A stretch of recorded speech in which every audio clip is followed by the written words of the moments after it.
네, 예수님이 이 땅에서 회당에서 이제 가르치기 시작했어요. 이 땅에 오셔가지고 회당에 가서 말씀을 가르치시는데 이사야 61장 1절을 인용해서 다음과 같이 예수님이 가르치셨어요. 주의 성령이 내게 임하셨으니 이는 가난한 자에게 복음을 전하게 하시려고 내게 기름을 부으시고 나를 보내사 포로된 자에게 자유를, 눈먼 자에게는 다시 보게 함을 전파하며 눌린 자를 자유롭게 하고 주의 은혜의 해를 전파하게 하려 하심이라. 이런 말씀을 전했어요. 이 말씀이 좀 길지만요, 그 핵심은 뭐냐면 예수님께서 이 땅에 오신 그 목적은 이 땅에 억눌린 사람들을 자유케 하고자 이 땅에 오셨다라는 그 말씀이에요. 그래서 예수님이 이 땅에 살아가실 때 실제로 사람들이 자유를 얻게 하려고 예수님께서 살아가셨어요. 예수님이 병든 사람들을 이 땅에서 만나십니다. 그리고 그 병든 사람에게 자유를 주십니다. 예수님이 만난 어떤 사람은요, 태어날 때부터 보지 못했던 사람인데 그 사람이 예수님을 만납니다. 그때 예수님께서 그 사람을 치유해 주셔서 그 눈이 떠지게 하시는 것이죠. 예수님이 만났던 사람 중에서는요, 태어날 때부터 안진뱅이 됐던 사람이 있습니다. 한 번도 일어서 보지 못했던 사람이 있어요. 그런데 예수님께서 그 사람을 찾아가셔서 그 사람으로 일어나게 해 주십니다. 예수님께서 문둥병자들을 찾아갑니다. 이 문둥병자들은요, 막 손, 발, 코 같은 게 막 떨어져 나가요. 그러니까 이 사람들은요, 이게 또 전염이 된다라는 그 이야기 때문에 사람들 틈에 끼어서 살지도 못합니다.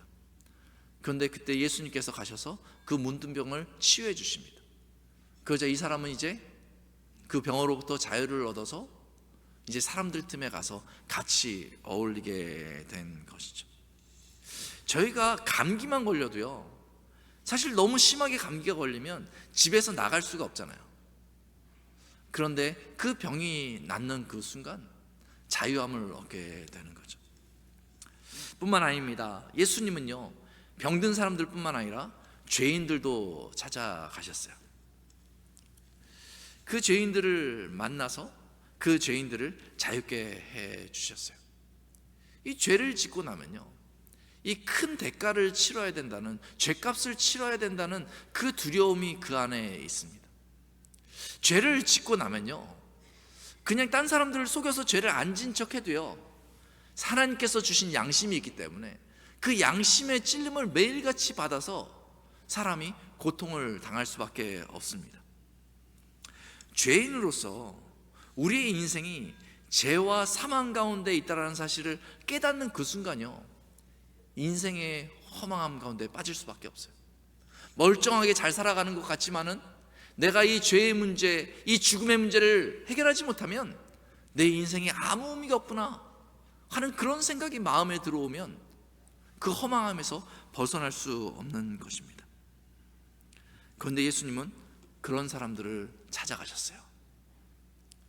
겉은 멀쩡하지만 다른 사람들의 돈을 착취했던 세리 삭개오를 예수님이 찾아가셨어요.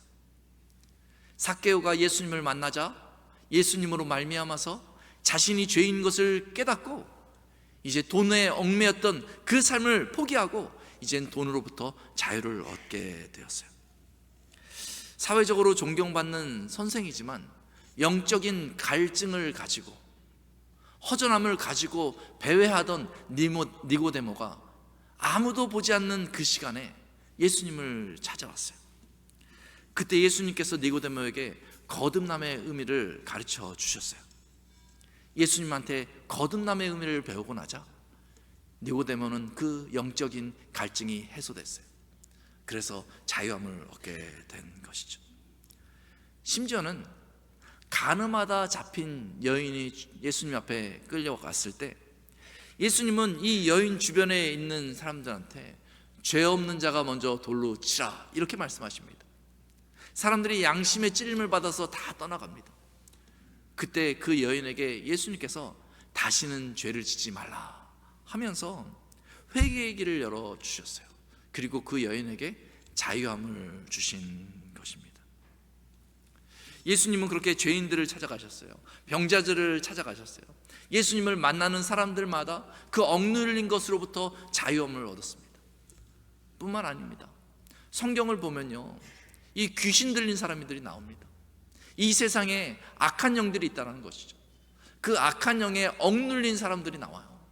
그러면요, 악한 영에 억눌려서 자기 몸을 상하게 하고요, 그 행동이 너무 이상하니까 다른 사람들이 막 위협을 느끼고 겁을 냅니다. 근데 예수님은 그런 사람들을 만나십니다. 그리고 귀신을 쫓아내십니다. 그러자 귀신 들렸던 사람들이 자유를 얻습니다. 자기의 본 인격을 찾아서 자유를 얻게 되는 것이죠. 예수님이 가는 곳마다 이 자유가 선포됩니다. 예수님이 최종적인 자유를 선언하러 간 장소가 있습니다. 바로 인류의 죄와 사망이 담겨있는 저주받은 그 십자가를 향해서 예수님이 나아갑니다. 모든 사람이 회피하고 싶은 그 십자가, 죄의 심판이 있는 그 십자가를 향하여서 예수님은 나아갑니다. 그리고 그 저주받은 십자가에서 인류를 위해서 자신의 생명을 내어놓습니다. 하나님은 예수님의 보혈의 피로 우리의 죄를 눈같이 희게 하시고, 하나님은 예수님의 보혈의 피로 말미암아 우리를 죽음에서 자유케 해 주십니다. 하나님은 이제 누구든지 예수를 믿는 자마다 멸망의 심판 대신 영생을 주시기로 작정하신 것입니다. 오늘 본문 갈라디아서 5장 1절은 이렇게 얘기하고 있어요. 그리스도께서 우리를 자유롭게 하려고 자유를 주셨다. 예수님이 이 땅에 오신 이유는요, 자유를 주기 위한 것입니다. 여러분들 왜 예수님을 믿으십니까? 자유를 얻기 위해서 예수님을 믿은 것입니다. 저희가 성도로서 이 세상에 선포해야 될 것은 무엇입니까? 예수 안에 있는 그 자유를 얽매인 사람들에게 선포하는 것입니다. 짓눌린 사람들에게 선포하는 것입니다. 포로된 자들에게 선포하는 것입니다. 예수님의 이름을 선포할 때에 그곳에 하늘의 능력이 나타나서 자유가 이루어지는 것입니다. 성도들에게는 그리스도께서 주신 그 자유함이 있습니다. 그러므로 그리스도인은요, 그 자유를 누려야 하는 사람들입니다. 맨날 뭔가 억눌려가지고 아이고 나 걱정과 근심 이것 때문에 너무 힘들어요 라고 말하는 사람들이 아니고요, 담대하게 세상에 나아가면서 그 자유로 이 세상을 다스려 나가야 하는 사람들이 바로 그리스도인입니다. 이제 예수님으로 말미암아서 하나님 앞에 담대히 나아갈 수 있는 그 길이 열렸으니까 말이죠. 이제는 매일마다 살면서 하나님 하늘의 능력을 나에게 주옵소서 외칠 수 있는 그 자유함이 그리스도인에게 있습니다. 이제 예수님으로 말미암아서 하나님의 사랑을 경험했으니까 그 사랑을 가슴 깊이 품고 옆에 있는 사람들에게 그 사랑을 나눌 수 있는 권한이 그리스도인에게 있습니다. 이제 하나님께서 예수 믿는 사람들에게 세상을 다스릴 수 있는 그 권세를 회복시켜 주셨어요. 그러면 예수님의 이름 붙들고요, 이 세상을 무엇이든지 담대하게 살아가는 것입니다. 그러면 하나님의 아들들이 나타나기를 기다렸던 온 피조물들이요, 이 성도의 손을 통하여서 구속되는 거예요. 거룩하게 변하는 것입니다. 세속화되어서 죄를 위해서 정말 사람들을 넘어뜨리기 위해서 쓰임받던 것들이 이제 예수 믿고 자유함을 얻은 사람들의 손을 통하여서 거룩해지고 이제 하나님의 영광을 위해서 쓰임받게 되는 그런 놀라운 일들이 벌어지게 되는 것입니다. 먹든지 마시든지 하나님의 영광을 위해서 저희가 살아가는 것이죠. 그러면 이 세상의 모든 것들이 하나님께 다시 구속되고 하나님께 다시 돌려지는 것입니다. 이것이 얼마나 놀라운 특권입니까? 난 별 볼 일 없는 사람인데, 얼마 전까지만 해도 죄에 발목이 잡혀가지고 전전긍긍하던 사람인데 말이죠, 하나님께서 나를 자녀 삼아 주시고 예수 그리스도 안에서 나를 성도 삼아 주셔가지고 나를 통하여서 이 세상을 변화시켜 나가겠다, 이 세상을 거룩하게 하겠다, 이 세상에 생명의 소식을 전하겠다 하시니 얼마나 감격스러운 것입니까? 그 자유함이 우리 손 안에 주어져 있는 것입니다. 사랑하는 성도 여러분, 그 자유함을 기억하시기 바랍니다. 그 자유함으로 마음껏 살아가는 톨리도 한인교회 모든 성도 되시길 예수님의 이름으로 축원합니다. 이렇게 자유를 누리고 살아야 하는 것이 바로 성도의 삶입니다. 그런데 오늘 갈라디아에 있는 교회를 보면 그렇게 처음에 시작했는데 약간의 문제가 생겼습니다. 창세기 17장에 보면 하나님께서 유대인들에게 하나님의 백성의 상징으로 할례를 받으라라고 말씀하십니다. 그래서 유대의 전통에서는요, 우리가 하나님의 선택된 백성이지 이런 상징으로요, 태어난 지 8일 만에 남자들은 전부 할례를 받습니다. 그것이 하나님의 백성이라는 표징인 것이죠. 그 유대인들이 예수님을 믿었습니다. 그래도 유대인들 사이에서 내려오는 전통이니까 그 할례를 받지 말아야 될 이유가 전혀 없습니다. 그렇지, 오히려 그것을 의미를 더해서 우리가 가지고 있었던 그 할례의 표징이 예수 그리스도 안에서 확증됐구나, 이렇게 하면서 유대인들은 계속해서 그 문화적으로 할례를 받을 수 있는 것이죠. 그래서 사도 바울조차도 사도행전 16장에 보면 디모데에게 할례를 베푸는 그런 장면이 나옵니다. 그러한 배경을 가지고 있는데 이제 갈라디아 지역에 교회가 세워졌습니다. 그런데 이 갈라디아 지역은요, 이스라엘 사람 유대인들이 많이 있는 그런 지역이 아닙니다. 이방이에요. 이런 할례의 전통을 전혀 모르던 사람들이 모여있던 그 이방이 바로 갈라디아 지역인 것이죠. 그래서 처음에는 갈라디아 교회가 세워졌을 때 순수하게 예수님을 만나고 정말 영적인 자유를 얻고 그런 마음으로 온 교인들이 이렇게 모였을 것입니다. 그런데 그곳에 이렇게 갈라디아 지역에 크리스찬들이 이렇게 모여 있는데 유대 출신, 이스라엘 출신 기독교인들이 그 교회에도 몇 명 참석하기 시작했던 것 같습니다. 그런데 그 사람들이 자기는 이스라엘 유대교의 전통에서 그 할례를 받는 하나님의 백성이라는 표징이 있는데 너무나 익숙한 것이니까 옆에 이방 그리스도인들에게도 이렇게 권했던 것 같습니다. 우리가 예수님을 믿어서 구원을 받고 자유를 얻었지만 표징이 있으면 좀 좋지 않겠니?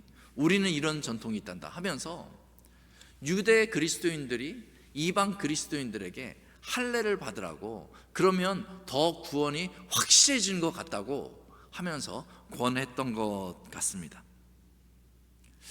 그랬더니 이방 그리스도인들이 그렇지, 우리가 눈에 안 보이는 하나님의 은혜뿐만 아니라 뭔가 보이는 게 있으면 좋겠지 생각했던 것 같아요.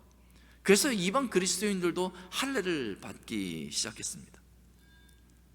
근데 이게 점점점 유행이 된 거예요. 누구누구는 할례를 받았다더라. 점점점 할례 받는 사람들이 많아진다더라. 할례를 받아야지만 예수 믿는 사람의 그 표식이 나타나는 거라더라. 이렇게 말이 점점 이게 더해졌겠죠. 그렇죠. 사람들이 마치 보험처럼 말이죠. 그래, 예수님 믿어서 구원받는 건 좋은데 보험처럼 이 할례도 받아놓자, 이렇게 생각했는지 모르겠어요. 그래서 그 교회 안에 할례 받는 것이 문화처럼 유행이 되기 시작한 것입니다. 예수 믿는 이방인들이 유대인들의 전통인 할례를 받기 시작하자 유대인들은 좀 뿌듯하잖아요. 그렇게 처음 얘기했던 유대인들이 뿌듯하잖아요. 그러니까 할례뿐만 아니라 유대교의 절기들, 유대인들이 지내던 그 절기들까지 그들에게 권면했던 것 같습니다. 그러자 점점점 사람들이 해야 할 일들이 많아지는 거예요. 유대교의 그 율법들을 그들이 조금씩 더 행해 나가기 시작했던 것이죠. 그런데 참 놀라운 것이, 어떤 의도로 이런 그 형식적인 것들을 그들이 하게 되었든지 간에 그 율법의 행위를 따라하다 보니까 어느 시점에 그리스도께 받은 그 은혜가 점점점 사라지게 된 것입니다. 이게 참 놀라운 것입니다. 율법의 행위가 구원에 있어서, 자유함에 있어서 강조되고 우리가 뭔가 의로운 행위를 해야 된다는 것이 강조가 되면요, 어느 시점부터 하나님께 받은 그 은혜와 그 자유함이 점점점 우리 눈에서 보이지 않게 되는 것입니다. 오늘날 교회 안에서도 그러한 일들이 벌어질 때가 있습니다. 저희가 예수님을 처음 믿을 때는요, 어떤 뭔가 행위를 하겠다고 이 교회에 나오는 것이 아니라 하나님의 은혜가, 하나님의 사랑이 예수 그리스도의 십자가 앞에 있다는 것을 알고 이 교회에 처음 나오는 것입니다. 그것이 참 순수한 신앙인 것이죠. 그런데 교회를 다니다 보면 어느 시점에 누군가 자기 의를 드러내면서 자기의 생각과 자기의 경험을 강조합니다.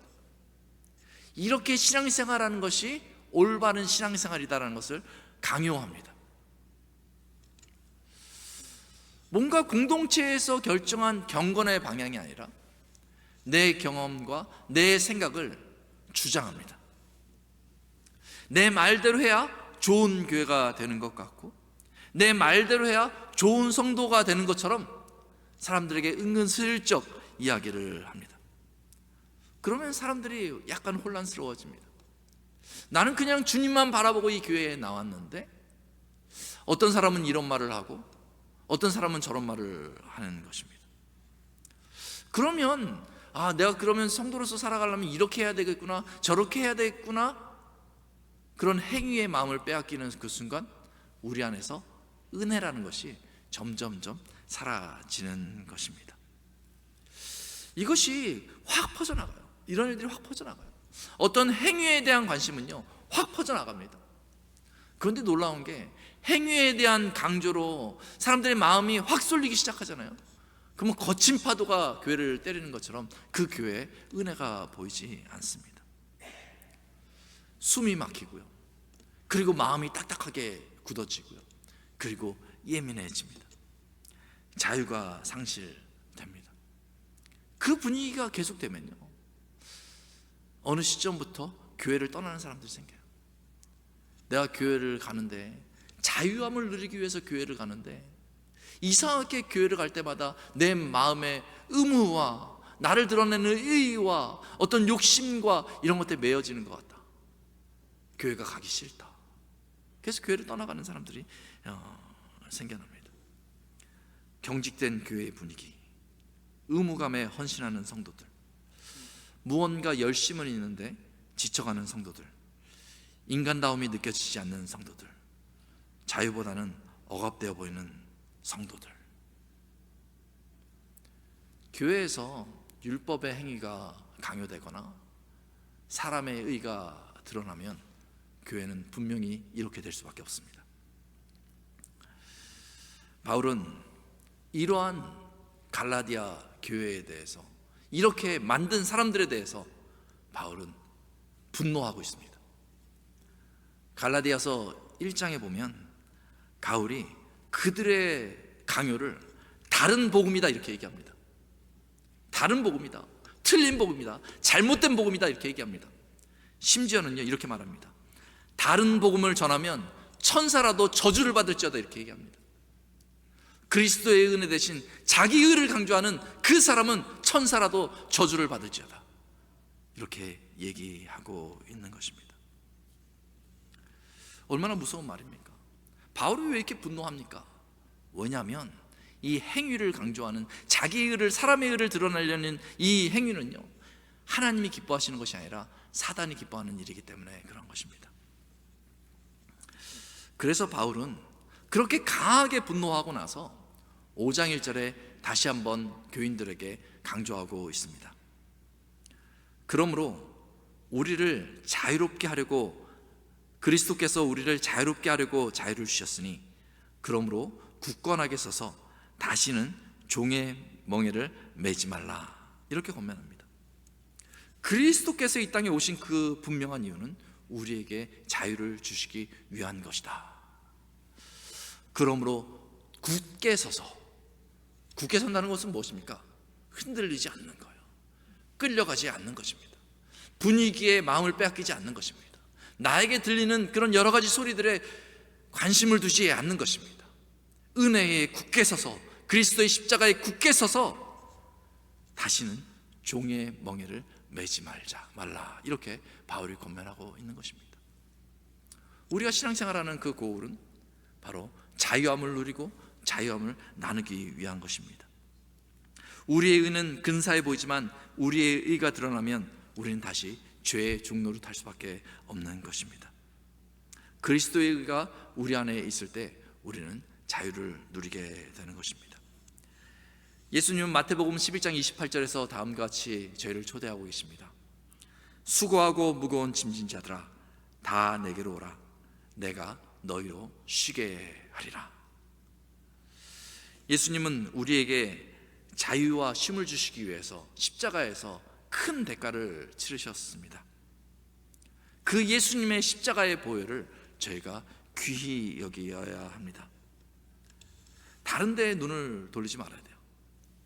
이 교회가 세워져 가는 데 있어서 물론 많은 일들이 필요합니다. 많은 헌신들이 필요합니다. 그런데 그 모든 것은요, 이럴 수도 있고 저럴 수도 있는 거예요. 있을 수도 있고 없을 수도 있는 거예요. 해도 되고 안 해도 되는 거예요. 이렇게 가도 되고 저렇게 가도 되는 것입니다. 대다수의 것은 다 그렇습니다. 그런데 내 의가 들어가면요, 이렇게만 해야 되라고 주장하는 거예요. 저렇게만 가야 되라고 주장하는 것입니다. 근데 그 마음을 예수 그리스도 앞에서 내려놓으십시오. 우리가 어떻게 하냐가 중요한 것이 아니라 그 과정을 통해서 그리스도의 자유함이 선포되어지고 있는가가 더 중요한 것입니다. 그 과정을 통해서 우리가 자유를 누리고 있는가가 훨씬 중요한 것입니다. 비본질적인 것에 대해서는 마음을 활짝 여십시오. 그리고 그냥 동의해주고 격려해주고 손을 붙잡으십시오. 그리고 이 본질을 향해서 나아가야 하는 것입니다. 그 본질은 바로 예수 그리스도의 십자가입니다. 오직 예수 그리스도의 보혈의 피를 의지할 때에만 자유함을 누릴 수 있습니다. 사랑하는 성도 여러분, 여러분들은 오늘 어떤 마음으로 교회를 왔습니까? 혹시 삶 가운데 억눌리다가 간신히 이 자리에 나오신 분이 계시지 않습니까? 이렇게 예배드리고 있음에도 불구하고 마음이 분주한 분들 계시지 않습니까? 그 마음을 주님 앞에 내어놓으십시오. 주님 앞에 자유함이 있음을 믿고 주님 앞에 그 마음을 내어놓으십시오.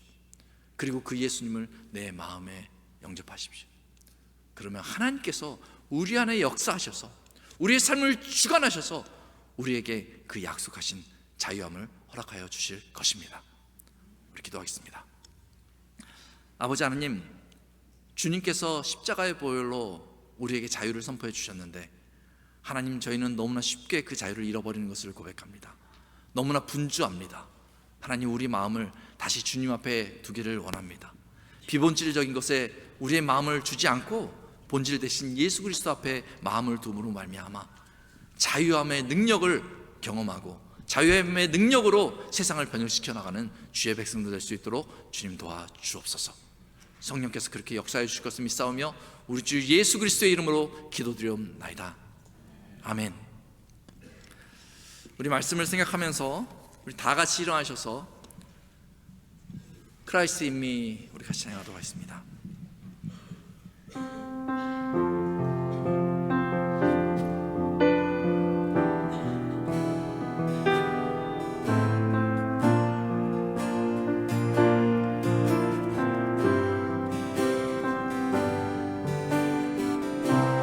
Christ in me is to live, to die is to gain. Christ in me is to live, to die is to Christ in me is to live. Christ in me is to live, to die is to gain.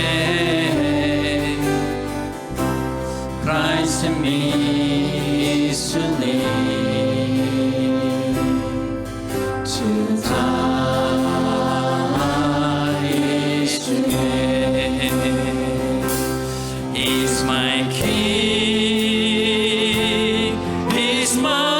soul, is my life, and is my joy, is my strength, is my soul, is my peace, is my Lord. Christ to me is to live, to die is to gain. Christ to me is to live, to die. He's my King, He's my King, He's my soul, He's my life, He's my joy, He's my strength, He's my soul, He's my peace, He's my Lord. Christ in me is to live, to die is to gain. Christ in me is to live, to die is to gain.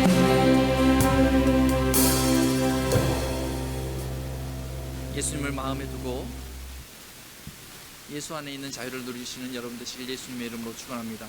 우리 축도 예배 마치겠습니다. May the grace of our Lord Jesus Christ and the love of God and the fellowship of the Holy Spirit be with you all. 이제는 우리 주 예수 그리스도의 은혜와 아버지 하나님의 사랑과 성령 하나님의 교통 교제케 하심이 하나님께 온 마음으로 예배드린 주의 백성들을 위해 이제로부터 영원토록